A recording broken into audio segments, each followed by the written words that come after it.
How to redeem your Roblox gift card online. Hey guys, welcome back. In this video, I'm quickly going to show you the process of redeeming your Roblox gift card. Whether you have a physical gift card of Roblox or you have a digital one, you can easily redeem it.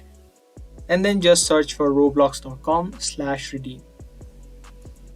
Once you do, this result will open up. Click on the first one which says login to Roblox and make sure that the redeem is written right here. Once you do, if you're not logged into your Roblox through this web browser, you'll need to log in. But if you're already logged in, you can see this interface. Now all you need to do is type in the code that you have of your gift card.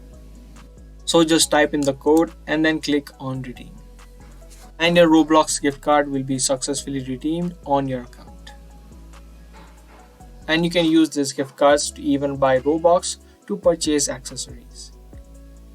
So that was the quick process on how to redeem Roblox gift cards.